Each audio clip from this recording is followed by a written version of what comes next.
자식 집착 끝내세요. 부처님이 말하는 노년의 품격. 차가운 새벽 공기를 뚫고 자식들 뒷바라지에 평생을 바쳐온 당신. 혹은 거친 세상 풍파 속에서 가족이라는 울타리를 지키기 위해 자신의 이름 석 자조차 잊고 살아온 당신에게 오늘 이 시간을 바칩니다. 어느덧 거울 속에는 낯선 노인이 서 있고 검었던 머리칼은 눈 내린 듯 하얗게 변해버린 세월의 무상함 앞에 우리는 문득 발걸음을 멈추게 됩니다. 나는 무엇을 위해 그토록 치열하게 살았는가라는 질문이 가슴을 파고들 때 우리는 비로소 깨닫게 됩니다.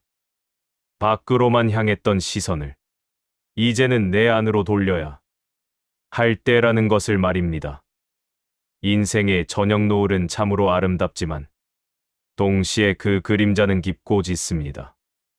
몸은 예전 같지 않아 여기저기 고장이 나고 애지중지 키운 자식들은 이제 자기들의 세상을 찾아 떠나갔습니다. 곁에 있던 친구들이 하나둘 세상을 떠나고 평생을 약속했던 배우자와의 이별을 마주할 때면 가슴 한구석에 찬바람이 쌩하고 불어옵니다.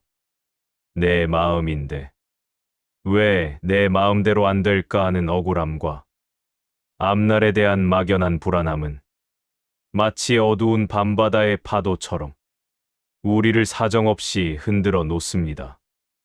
우리는 평생 열심히 살았을 뿐인데 왜 노년의 마음은 이토록 시끄럽고 무거워야만 하는 걸까요?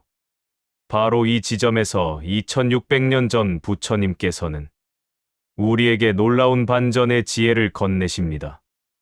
부처님께서는 우리가 겪는 고통이 세월 때문도, 자식 때문도, 건강 때문도 아니라고 말씀하십니다. 고통의 진짜 주인은 외부에 있는 것이 아니라 바로 내 마음이 쥐고 있는 집착에 있다는 사실입니다. 마음은 날뛰는 원숭이와 같아서 잠시도 쉬지 않고 과거의 후회를 붙잡고 괴로워하거나 아직 오지 않은 미래의 걱정을 미리 당겨와 오늘을 망칩니다. 부처님은 말씀하셨습니다. 마음을 다스리는 자가 세상을 다스리는 자보다 강하다. 즉, 지금 우리에게 필요한 것은 더 많은 재산이나 건강이 아니라 거친 풍랑 속에서도 흔들리지 않는 마음의 닻을 내리는 법입니다. 오늘 이 30분이라는 시간은 여러분의 인생에서 가장 평온한 휴식이자 위대한 깨달음의 여정이 될 것입니다. 어려운 한자어나 복잡한 교리는 내려놓으십시오. 그저 오랜 법과 나누는 차 한 잔의 대화처럼 편안하게 흐름에 몸을 맡기시면 됩니다. 이 영상이 끝날 때쯤 여러분의 가슴 속에는 요동치던 감정들이 가라앉고 맑은 모래사장 같은 평화만이 남게 될 것입니다. 인생의 황혼기는 끝이 아니라 비로소 나 자신과 화해하고 진정한 자유를 누릴 수 있는 가장 찬란한 시작입니다. 자, 이제 마음의 빗장을 열고 부처님께서 들려주시는 고요한 울림의 세계로 함께 들어가 보시겠습니다. 오늘 저와 함께하는 이 마음 공부가 여러분의 지친 일상의 작은 쉼표가 되길 바랍니다. 이런 따뜻한 위로의 시간이 도움이 되신다면 구독과 좋아요로 함께 해주세요. 여러분의 응원은 제가 더 깊은 부처님의 지혜를 정성껏 준비하는데 큰 힘이 됩니다. 자, 그럼 이제 첫 번째 가르침으로 들어가 볼까요?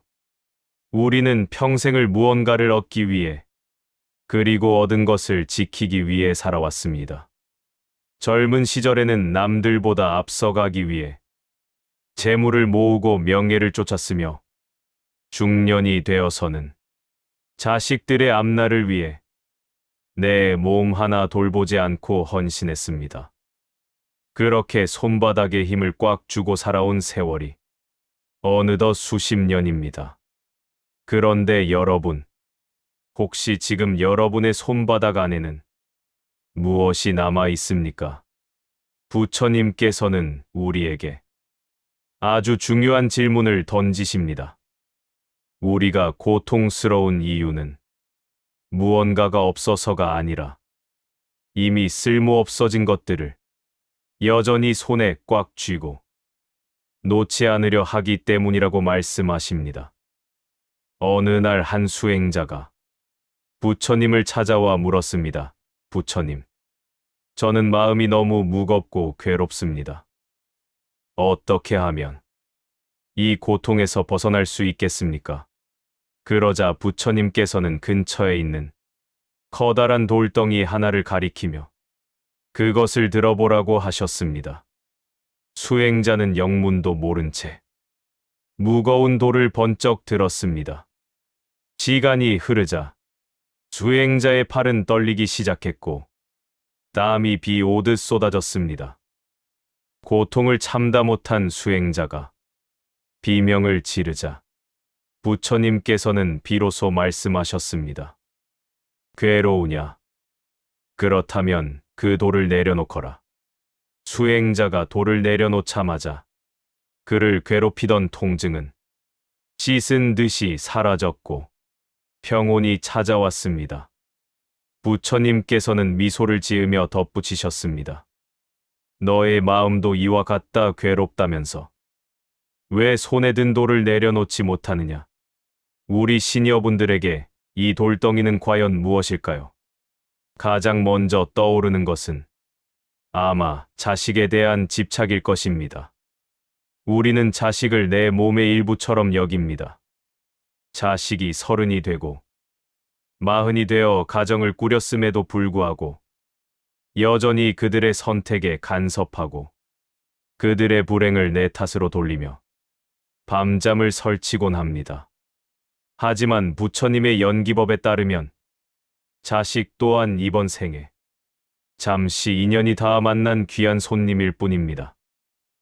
손님은 때가 되면 자신의 길을 가야 합니다. 자식의 인생을 내가 대신 살아줄 수 없다는 사실을 인정하는 것. 그것이 바로 자식이라는 이름의 무거운 돌덩이를 내려놓는 첫걸음입니다.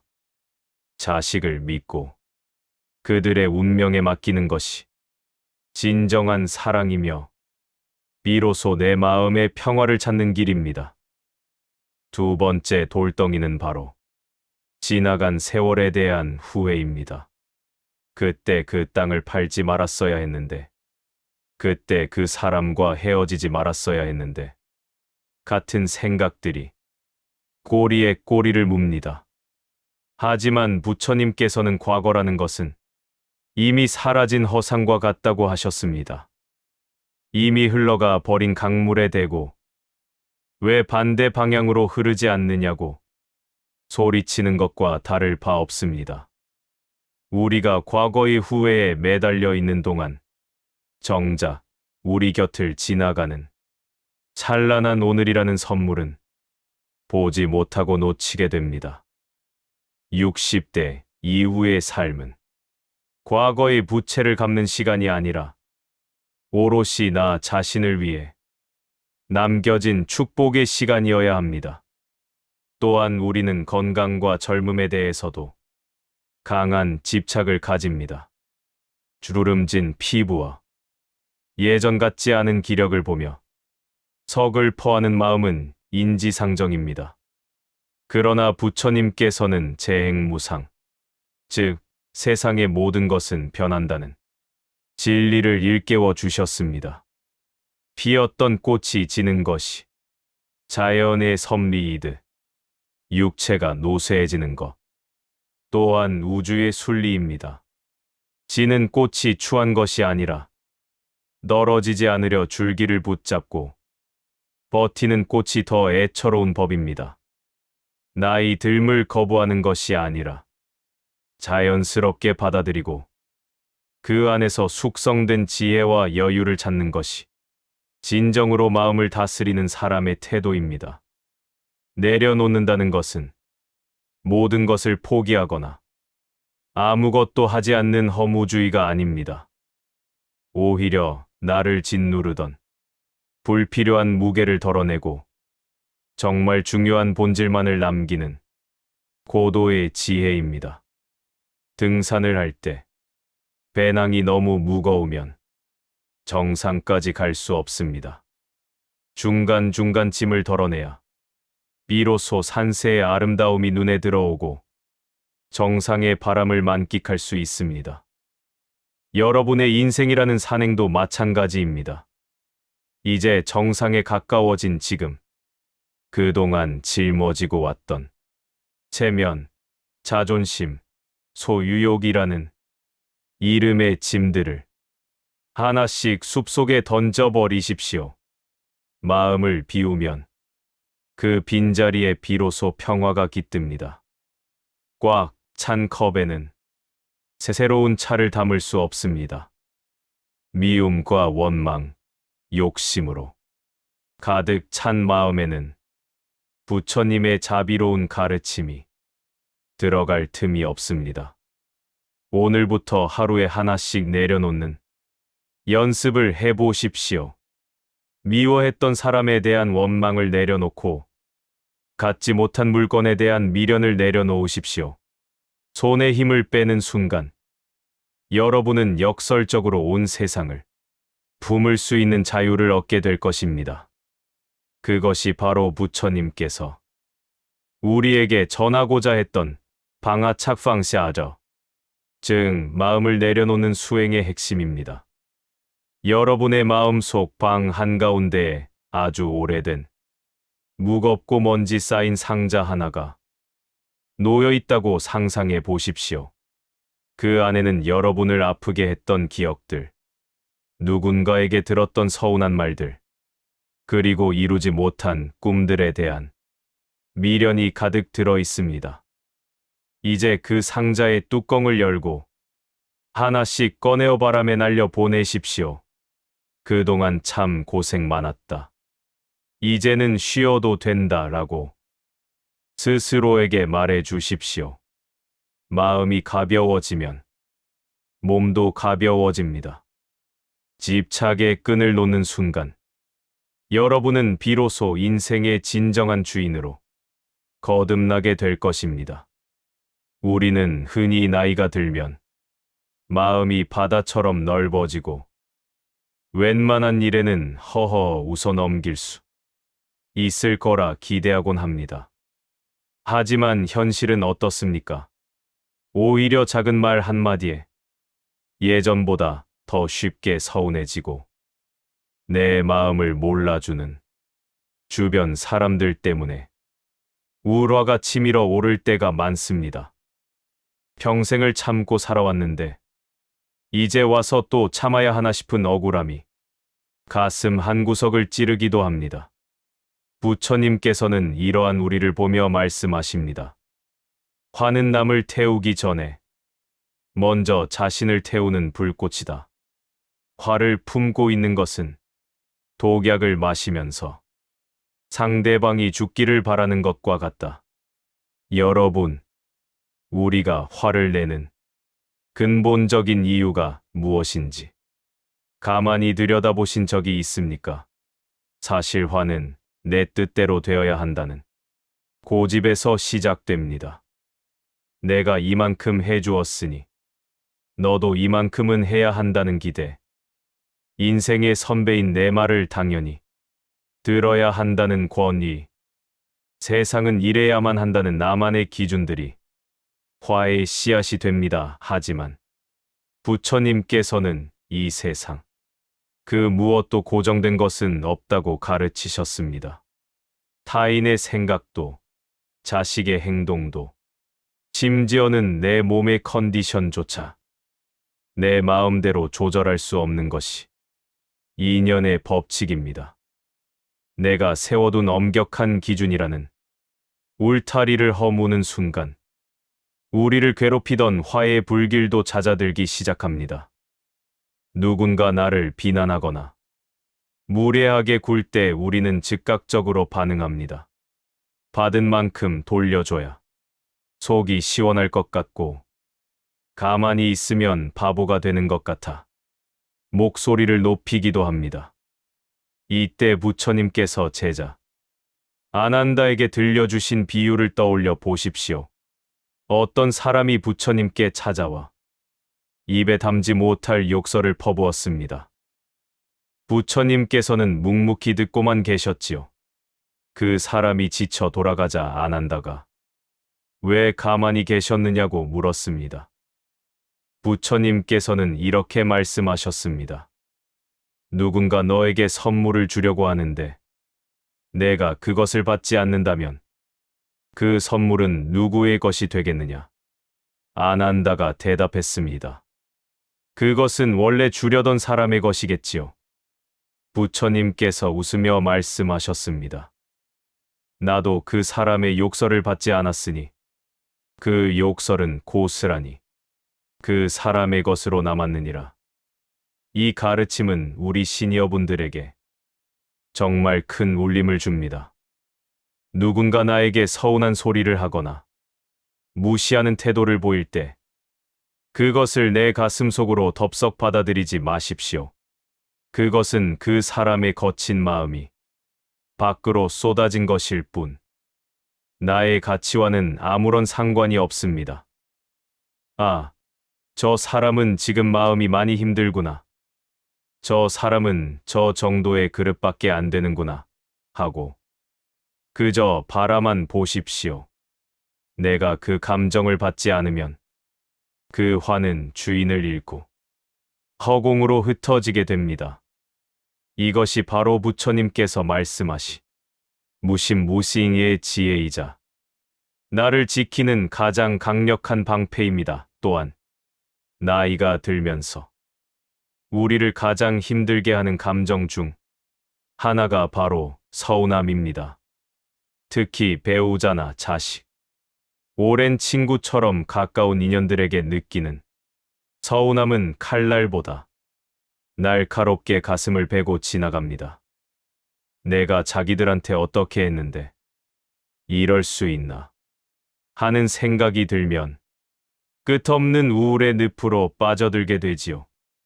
부처님께서는 인연의 도리를 말씀하시며 보십의 풀을 한 뒤에는 그 사실조차 잊어버리라고 하셨습니다. 내가 준 것을 기억하고 대가를 바라는 마음이 남아있을 때 그 베풀문 사랑이 아니라 거래가 되고 맙니다. 거래는 원하는 만큼 돌아오지 않을 때 반드시 고통을 수반합니다. 여러분이 자식에게 준 사랑, 배우자에게 바친 청춘, 친구에게 베푼 호의를 이제는 물 위에 쓴 글자처럼 씻어내십시오. 나는 줄 수 있어서 행복했다는 마음 하나만 남기고 돌아올 보답에 대한 기대는 과감히 접으십시오. 기대가 없으면 서운함도 없습니다. 오히려 기대하지 않았을 때 돌아오는 작은 관심이 커다란 감동으로 다가오게 됩니다. 서운함이라는 감정은 결국 내가 만든 감옥입니다. 그 감옥의 열쇠를 쥐고 있는 것도 바로 나 자신입니다. 이제는 그럴 수도 있지 라는 마법의 주문으로 그 감옥 문을 열고 나오십시오. 화를 다스리는 구체적인 방법으로 부처님께서는 호흡을 강조하셨습니다. 화가 머리끝까지 치밀어 오를 때 잠시만 숨을 멈추고 내 안의 숨기를 따라가 보십시오. 뜨거운 공기가 들어오고 나가는 것을 관찰하는 것만으로도 뇌의 뜨거운 열기가 식어내립니다. 숫자를 거꾸로 세어보거나 잠시 그 자리를 피해 걷는 것도 좋습니다. 감정은 파도와 같아서 영원히 머물지 않습니다. 밀려왔다가 반드시 쓸려 내려가는 법입니다. 그 파도에 휩쓸려 같이 춤을 추지 말고 해변에 서서 파도가 치고 지는 것을 가만히 지켜보는 관찰자가 되십시오. 우리가 화를 내는 궁극적인 대상은 사실 타인이 아니라 자기 자신인 경우가 많습니다. 내 몸이 아파서 화가 나고, 내 처지가 처량해서 화가 나고, 내 뜻대로 안 되는 세상을 견딜 수 없어 화를 내는 것입니다. 그렇기에 마음을 다스리는 공부의 끝은 결국 자신에 대한 자비심입니다. 나도 참 애썼다. 얼마나 힘들면 이렇게 화가 날까 하고 스스로를 보듬어 주십시오. 내가 나를 사랑하고 존중할 때 타인의 시선이나 말 한마디에 흔들리지 않는 단단한 뿌리가 생깁니다. 물이 깊은 나무는 거센 바람에도 가지가 흔들릴지언정 결코 쓰러지지 않습니다. 인생의 후반전은 감정의 소모전이 아니라 감정의 평원이어야 합니다. 격정적인 사춘기처럼 뜨겁게 달아오르는 것이 아니라 잘 익은 가을 들판처럼 고요하고 평화로워야 합니다. 오늘 누군가 여러분의 마음에 돌을 던진다면 그 돌에 맞서 싸우지 마십시오. 대신 여러분의 마음을 아주 깊고 넓은 호수로 만드십시오. 큰 호수는 돌멩이 하나가 던져져도 잠시 파문이 일 뿐, 금세 다시 고요한 수면을 회복합니다. 그 깊은 평온함이야말로 부처님께서 우리에게 주고 싶어 하셨던 진정한 해탈의 맛입니다. 화를 이기는 것은 더 큰 화가 아니라 오직 자비와 이해뿐임을 잊지 마십시오. 아침에 눈을 떴을 때 예전 같지 않게 천근만근 무거운 몸을 느끼며 우리는 세월의 무게를 실감합니다. 어제는 괜찮았던 무릎이 시리고 돋보기를 써도 침침해지는 눈을 비비며 나도 이제 다 되었구나 하는 한숨이 절로 나오기도 합니다. 평생 내 마음대로 움직여주던 몸이 이제는 내 말을 듣지 않고 여기저기서 고통의 신호를 보낼 때 우리는 깊은 상실감과 함께 죽음이라는 단어를 떠올리며 불안해합니다. 하지만 부처님께서는 태어난 모든 존재에게 늙고 병들고 죽는 것은 피할 수 없는 자연의 섭리이며 이를 저항하려 할 때 오히려 더 큰 고통이 찾아온다고 말씀하셨습니다. 부처님께서 아직 왕자였던 시절 성문 밖을 나갔다가 처음으로 늙고 병든 이와 시신을 마주하게 된 이야기는 유명합니다. 그분은 그 모습을 보며 큰 충격에 빠지셨지만 이내 그것이 모든 인간이 가야 할 보편적인 길임을 깨달으셨습니다. 우리가 늙음을 슬퍼하는 이유는 나라는 존재가 영원할 것이라는 착각, 즉 아직 때문입니다. 하지만 부처님께서는 우리 몸을 잠시 빌려 쓰는 옷이나 머무는 객사로 비유하셨습니다. 옷이 낡으면 헤어지고 집이 오래되면 비가 새는 것이 당연하듯 우리 육신 또한 시간이 흐르면 자연으로 돌아가기 위해 낡아가는 과정에 있는 것뿐입니다. 병이 찾아왔을 때 우리는 흔히 왜 하필 나인가라는 원망 섞인 질문을 던집니다. 하지만 부처님께서는 병을 대하는 태도에 대해 아주 특별한 가르침을 주셨습니다. 병은 우리를 괴롭히러 온 원수가 아니라 그동안 무리하며 살아온 우리 삶을 돌아보라고 보내온 친절한 전령사라는 것입니다. 병이 들었을 때 비로소 우리는 내 몸의 소중함을 알게 되고 오만했던 마음을 내려놓으며 타인의 아픔에도 공감할 수 있는 자비심을 갖게 됩니다. 부처님께서는 제자들에게 병든 이를 돌보는 것이 곧 나를 돌보는 것과 같다고 하시며 병을 수행의 도구로 삼으라고 권하셨습니다. 신체적인 통증이 찾아올 때 우리는 두 개의 화살을 맞습니다. 첫 번째 화살은 육체가 느끼는 질제 통증이고, 두 번째 화살은 이러다 큰 병이 되면 어떡하나, 자식들에게 짐이 되면 어떡하나 하는 마음의 걱정과 불안입니다. 부처님께서는 수행자들에게 첫 번째 화살은 맞을지언정 두 번째 화살은 맞지 말라고 경고하셨습니다. 육체의 고통은 약과 휴식으로 다스릴 수 있지만 마음이 쏘아올린 불안의 화살은 우리 영혼을 완전히 무너뜨리기 때문입니다. 아프면 아픈 대로 그 통증을 가만히 지켜보십시오. 지금 내 무릎에 통증이 있구나 하고 객관적으로 바라보는 연습을 하다 보면 통증과 나 사이에 일정한 거리가 생기며 두 번째 화살의 고통에서 벗어날 수 있습니다.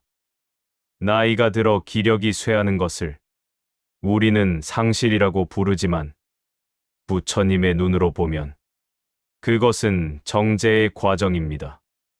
육체적인 힘이 빠진 자리에 정신적인 깊이가 들어차고 외부로 향했던 혈기왕성한 에너지가 내면의 평온으로 수렴되는 시기입니다. 젊은 날의 근육이 화려한 꽃이었다면 노년의 주름은 내실 있게 익은 열매와 같습니다. 꽃은 화려하지만 곧 시들고 열매는 투박하지만 생명을 이어갈 씨앗을 품고 있습니다. 여러분의 주름 한 줄 한 줄은 그동안 험한 세상을 헤쳐온 훈장이며 여러분이 쌓아온 경험과 지혜의 나이테입니다. 그것을 부끄러워하거나 슬퍼할 이유가 전혀 없습니다. 또한 죽음에 대한 두려움에 대해 생각해 보아야 합니다. 부처님께서는 죽음을 마치 저녁이 되어 잠자리에 드는 것, 혹은 낡은 옷을 벗고 새 옷으로 갈아입는 것에 비유하셨습니다. 모든 생명은 인연에 따라 모였다가 인연이 닿으면 흩어지는 법입니다. 우리가 태어날 때 울며 왔지만 주변 사람들이 웃어주었듯 우리가 갈 때는 주변 사람들이 슬퍼하더라도 우리는 미소를 지으며 평온하게 떠날 수 있어야 합니다. 그러기 위해서는 오늘을 잘 사는 것이 중요합니다. 죽음을 미리 걱정하는 것은 아직 오지 않은 밤을 두려워하며 눈부신 낮의 햇살을 외면하는 것과 같습니다. 부처님의 가르침 중에 무상우창이라는 단어가 있습니다. 모든 것은 변한다는 뜻입니다. 이 단어는 얼핏 슬프게 들릴지 모르지만 사실 우리에게 가장 큰 희망을 주는 말입니다. 모든 것이 변하기 때문에 지금의 고통도 영원하지 않으며 지금의 병세도 고정된 것이 아닙니다. 또한 모든 것이 변하기 때문에 우리는 매 순간 새롭게 태어날 수 있습니다. 60세, 70세의 나이에도 우리는 어제와 다른 새로운 마음가짐으로 삶을 시작할 수 있습니다. 늙음은 배움의 끝이 아니라 인생이라는 큰 공부를 마무리하는 가장 고차원적인 학기입니다. 이제 거울 앞에 서서 여러분의 몸을 찬찬히 살펴보십시오. 흰 머리카락과 검버섯, 굽은 허리는 결코 추한 것이 아닙니다. 그것은 나는 치열하게 살았고 이제 쉴 자격이 있다는 몸의 증언입니다.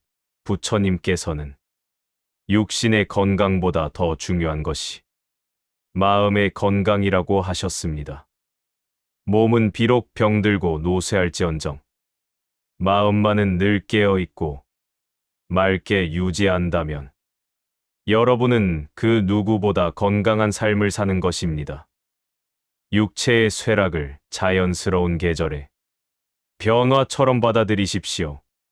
찬 바람이 부는 겨울이 와야 나무는 비로소 불필요한 잎사귀를 다 떨구고 자신의 본 모습을 드러내듯 노년의 시기는 우리 영혼이 가장 맑고 투명해지는 시간입니다. 병과 늙음을 친구처럼 대하십시오.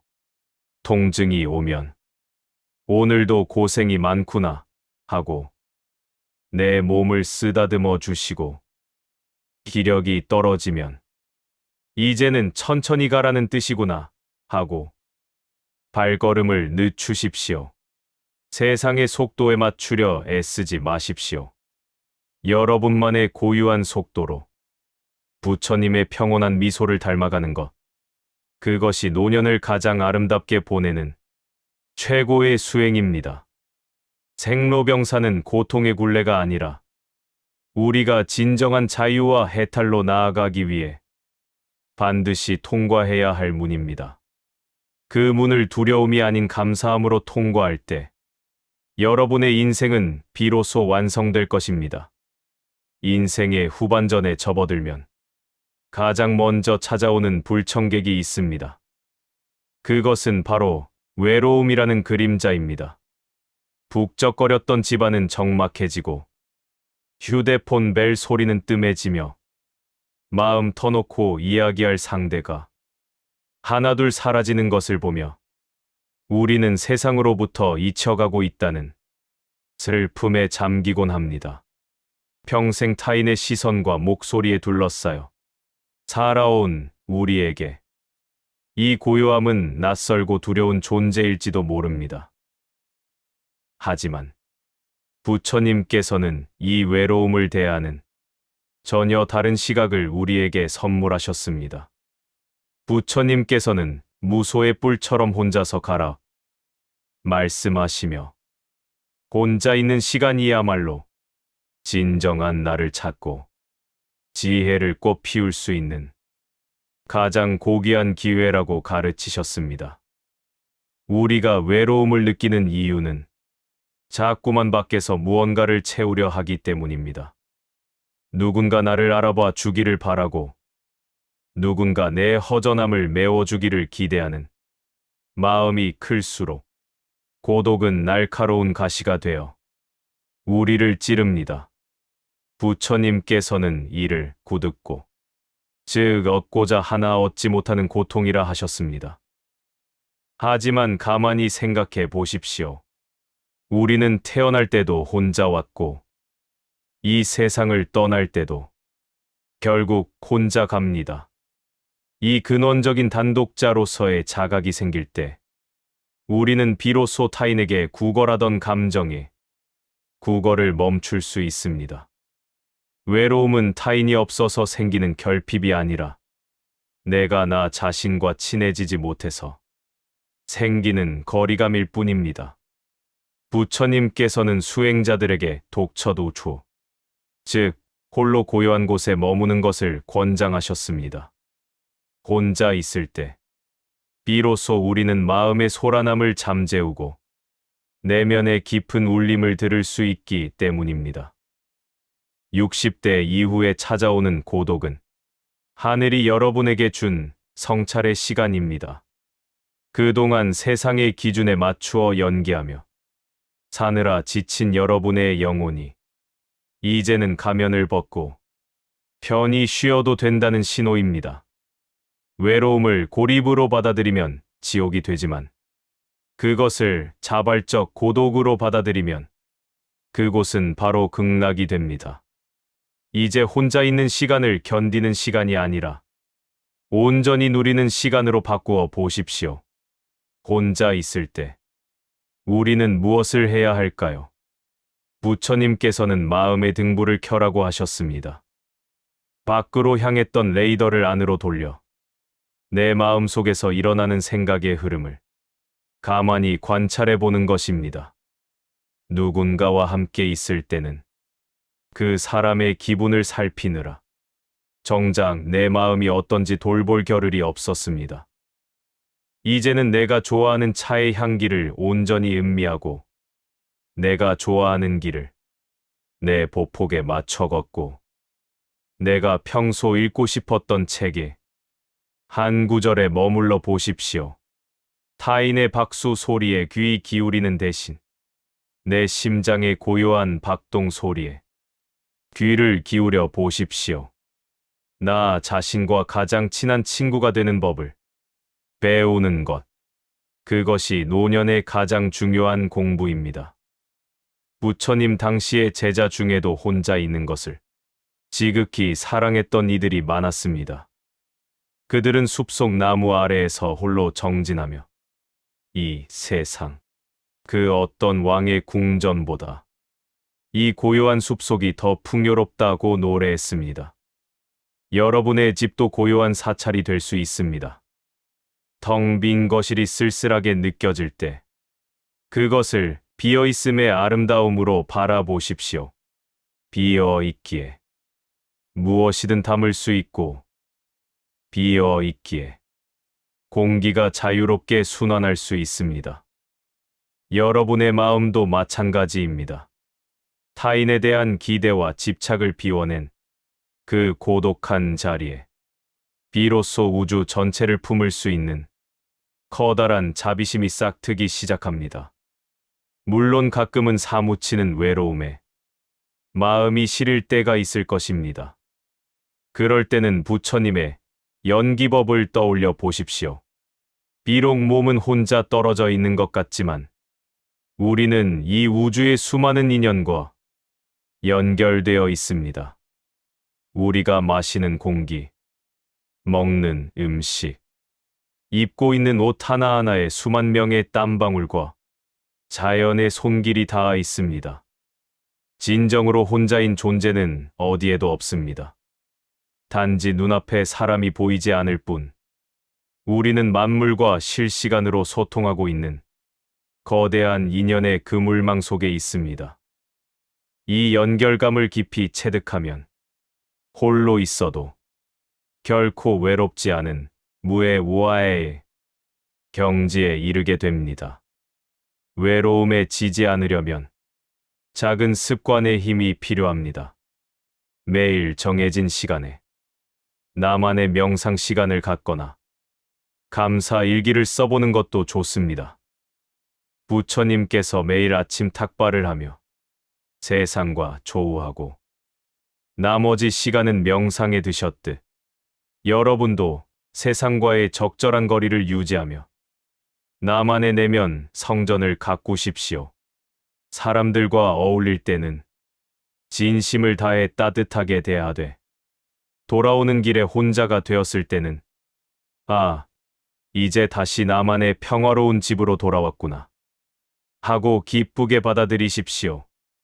고독을 즐길 줄 아는 사람은 타인의 말에 쉽게 휘둘리지 않고 그 어떤 상황에서도 스스로 행복을 만들어내는 능력을 갖게 됩니다. 인생의 황혼기의 고독은 피할 수 없는 동반자입니다.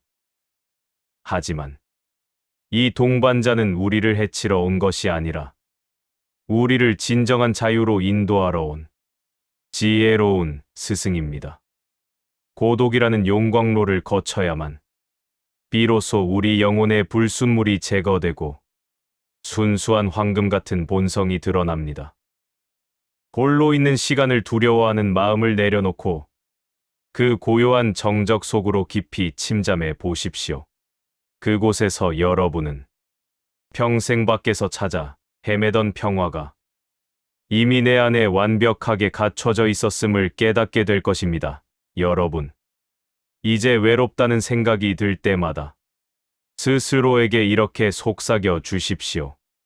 나는 지금 혼자라서 슬픈 것이 아니라 나 자신과 깊은 대화를 나누는 축복의 시간을 보내고 있는 것이다. 고독은 여러분을 약하게 만드는 것이 아니라 가장 단단하고 아름다운 영혼으로 빚어내는 과정입니다. 무소의 뿔처럼 당당하게, 그러나 봄바람처럼 부드럽게 홀로 걸어가는 그 길에 부처님의 가평자 핑기 늘 함께할 것입니다. 혼자서도 온전한 존재가 될 때 여러분은 진정으로 세상을 사랑할 자격을 얻게 됩니다. 그것이 바로 고독이 우리에게 주는 마지막 선물입니다. 우리는 흔히 손과 발로 짓는 죄만을 크게 여깁니다. 하지만 부처님께서는 우리가 짓는 업보 중에서 가장 무섭고도 빈번한 것이 바로 입으로 짓는 구업이라고 경고하셨습니다. 화살에 맞은 상처는 시간이 흐르면 아물지만 혀에 베인 마음의 상처는 평생을 가도 낫지 않는 법입니다. 60년 넘는 세월을 살다 보면 우리 입에는 수많은 말의 습관이 배어 있습니다. 나도 모르게 툭 튀어나오는 날카로운 지적, 자식을 위한다는 명목 아래 행해지는 잔소리, 그리고 타인의 허물을 들추며 느끼는 묘한 쾌감까지, 이 모든 것이 우리 영혼의 거울을 흐리게 만드는 먼지가 됩니다. 부처님께서는 말을 할 때에는 그것이 침묵보다 나은 것인지 항상 자문하라고 가르치셨습니다. 부처님의 가르침 중에는 에어아이, 즉 사랑스러운 말이라는 수행이 있습니다. 이것은 단순히 예쁜 말을 쓰는 것을 넘어 상대방의 마음을 편안하게 해주고 용기를 북돋아주는 자비의 실천입니다. 특히 시니어 시기에 이 에어는 그 어떤 보시보다 강력한 힘을 발휘합니다.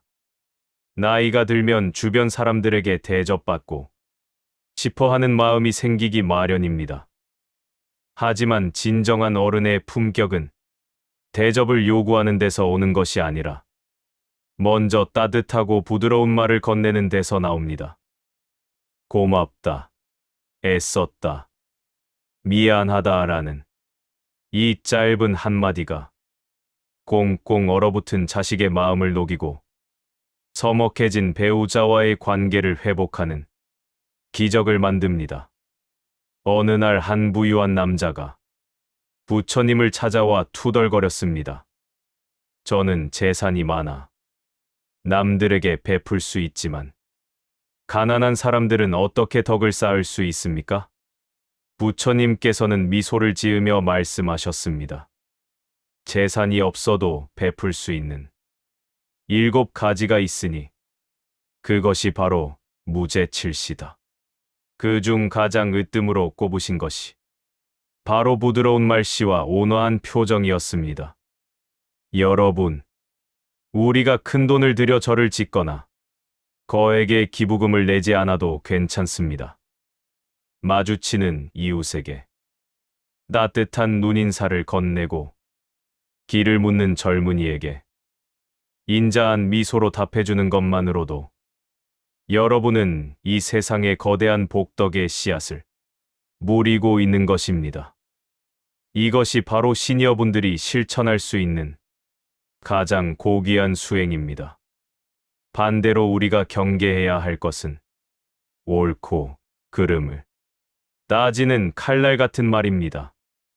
인생의 경험이 풍부하다 보니 우리는 자꾸만 내 말이 맞다, 너는 틀렸다 라고 가르치려 듭니다.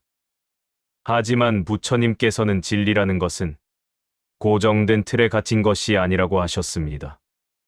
내가 맞다고 믿는 것이 상대방에게는 상처가 될 수 있고 오늘 옳았던 것이 내일은 틀린 것이 될 수도 있습니다. 입을 열기 전에 잠시 멈추고 생각하십시오. 지금 내가 하려는 이 말이 정말로 상대방을 위한 것인가? 아니면 단지 내 지식과 경험을 과시하고 싶은 욕망인가를 말입니다. 그럴 수도 있겠구나 라는 포용의 말 한마디가 100마디의 옳은 소리보다 사람의 마음을 움직이는 힘이 큽니다. 또한 나이가 들면 과거의 무용담이나 고생했던 이야기를 반복하게 되는 경우가 많습니다. 이는 마음속 어딘가에 보상받고 싶은 마음이 남아있기 때문입니다. 하지만 부처님께서는 과거의 공덕을 입 밖으로 내는 순간 그 공덕은 절반으로 줄어든다고 하셨습니다. 진정한 공덕은 오른손이 한 일을 왼손이 모르게 하는 것처럼 묵묵히 행하고 잊어버릴 때 가장 빛이 납니다. 자랑하고 싶은 마음이 올라올 때 그 마음을 고요히 바라보며 내려놓으십시오. 여러분의 삶이 곧 증거입니다. 굳이 말로 설명하지 않아도 여러분의 평온한 기운과 자애로운 행동이 주변 사람들에게 감동을 줄 것입니다. 말을 줄이는 것은 마음을 모으는 것과 같습니다. 말이 많아지면 기운이 밖으로 새어나가고 마음은 산란해집니다. 침묵은 단순히 말을 하지 않는 상태가 아니라 내면의 소리에 귀를 기울이는 충만한 상태입니다. 하루 중 단 1시간만이라도 무건의 시간을 가져보십시오. 침묵 속에서 마시는 차 한 잔, 침묵 속에서 바라보는 노을은 이전과는 전혀 다른 깊이로 여러분에게 다가올 것입니다. 말을 아끼면 상대방의 말이 들리기 시작합니다. 잘 듣는 것, 즉 경청은 상대방의 영혼에 손을 얹어주는 가장 따뜻한 위로입니다. 자식들이나 손주들이 찾아왔을 때 지시하고 가르치려 하기보다 그들의 시시콜콜한 이야기를 그저 고개를 끄덕이며 들어주십시오. 그것이 그들에게 줄 수 있는 가장 큰 유산입니다. 말의 습관을 바꾸는 것은 곧 운명을 바꾸는 것입니다. 부정적이고 비판적인 말만 내뱉는 입술에는 평화가 깃들 자리가 없습니다. 하지만 감사와 찬탄의 말을 습관화하면 우리 뇌와 몸도 그 긍정적인 파동에 반응하여 건강해집니다. 날씨가 참 좋구나. 밥맛이 참 좋네. 같은 소박한 긍정의 말들이 여러분의 하루를 극락으로 만듭니다. 부처님께서는 말씀하셨습니다. 사람은 태어날 때 입안에 도끼를 가지고 태어난다. 어리석은 자는 말을 함부로 하여 그 도끼로 자신을 찢고 만다. 이제 그 도끼를 내려놓고 그 자리에 꽃씨를 심으십시오. 여러분의 입술이 꽃밭이 될 때 여러분을 만나는 모든 인연이 향기로워질 것입니다. 마지막으로 우리가 잊지 말아야 할 것은 자기 자신에게 건네는 말입니다. 평생 남을 의식하며 스스로에게 엄격했던 나 자신에게 이제는 따뜻한 말을 건네주십시오 애썼다. 정말 고생 많았다. 너는 충분히 잘 살았다. 거울 속의 나를 보며 매일 아침 사랑한다고 말해 주십시오. 나를 귀하게 여길 때 비로소 남을 귀하게 여기는 진정한 덕이 나옵니다. 60대 이후의 삶은 입술의 지혜로 완성됩니다.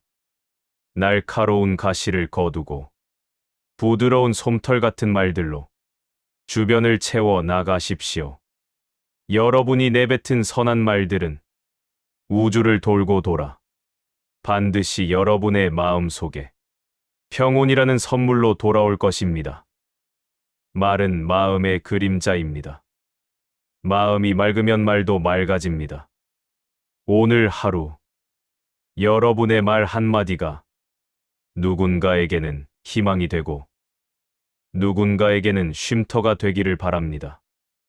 부처님의 가르침처럼 말 한마디로 천냥 빚을 갚는 것이 아니라 말 한마디로 누군가의 얼어붙은 삶에 봄볕을 쪼여주는 그런 자비로운 노년을 살아가시길 간절히 소망합니다. 오늘 우리는 부처님의 깊은 지혜를 빌려 내 마음을 다스리고 노년의 삶을 풍요롭게 가꾸는 법에 대해 긴 이야기를 나누었습니다. 집착을 내려놓는 법부터 시작해 화를 다스리고 늙음을 수용하며 고독을 즐기고 부드러운 말로 덕을 쌓는 법까지 이 모든 가르침이 여러분의 가슴 속에 어떻게 머물고 있는지 궁금합니다. 혹시 이 많은 것을 언제 다 실천하나 하는 부담감이 드시나요?